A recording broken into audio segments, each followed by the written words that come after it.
আবার ছিনতাই আবার হত্যা রাজধানীর মোহাম্মদপুরে। এবার শাহজাহান রোডে দিনে দুপুরে ছুরিকাঘাতে নিহত হয়েছেন সজীব নামের এক তরুণ। স্বজনদের অভিযোগ, ছিনতাইকারীর হাতেই মৃত্যু হয়েছে তার, যদিও পুলিশ বলছে এর পেছনে রয়েছে পূর্বশত্রুতা। মোহাম্মদপুরে ছিনতাইকারীর ছুরিকাঘাতে নিহত ছেলে সজীবের শোকে স্তব্ধ মা নাসিমা বেগম। তার আহাজারিতে ভারী চারপাশের পরিবেশ। অনলাইনে যে বড় বড় ফ্ল্যাটের রুম খালি করে না, আমার সে ওইগুলো কাজ করতে, ফ্ল্যাট বাড়ির কাজ, রুম খালি। দুই ছেলে, ওইটা আমার বড় ছেলে।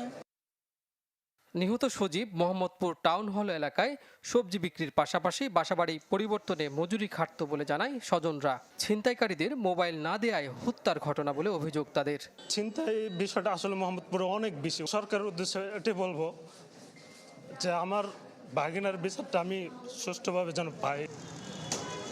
প্রত্যক্ষদর্শীরা জানান, একটি চায়ের দোকান থেকে ছুরি নিয়ে হত্যা করা হয় সজীবকে। ছুরি দেখছি, আমি থুয়ে দিছি, ওই জায়গায় আর ছুরিটা নাই, আইসেরে দিই। ওই অনেক ছিনতাইকারী আছে, রিক্সা দেওয়া হইতেছে, খাবার দেওয়া লইয়া যেতেছে। দেখি যেখানে রক্তাক্ত পড়ে রয়েছে, পরে রক্তাক্ত পড়ে থাকার পরে ওনারে রিক্সায় তুলে দিচ্ছে, পরে সরাত দিতে মনে নিচে পরে এনে মারা গেছে।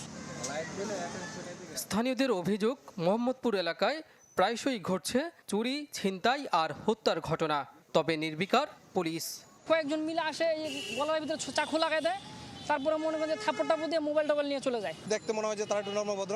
ওই দেখা গেছে দোস্তকে হাত দিয়ে পাশে হাত দেয়, দিয়ে ধরিয়ে মোবাইল পকেট থেকে নিয়ে চলে যায়। এই যে ছিনতাইটা হচ্ছে, এটা তো আমাদের জন্য ভয়াবহ। যেমন আমরা রোডে একা আসতে পারি রাতের বেলা কোনো কাজে, সেই ক্ষেত্রে তো আমাদেরও ধরে বসতে পারে। পুলিশ বলছে ঘটনাটি তদন্ত করে দেখা হচ্ছে। প্রাথমিক তদন্তে মিলেছে পূর্বশত্রুতার প্রমাণ।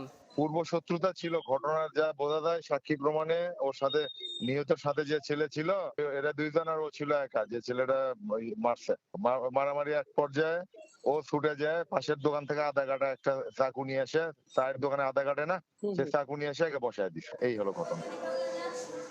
এসব অপরাধ বন্ধে প্রশাসনের কঠোর হস্তক্ষেপ চায় এলাকাবাসী। কাজী ফয়সাল, চ্যানেল 24, ঢাকা।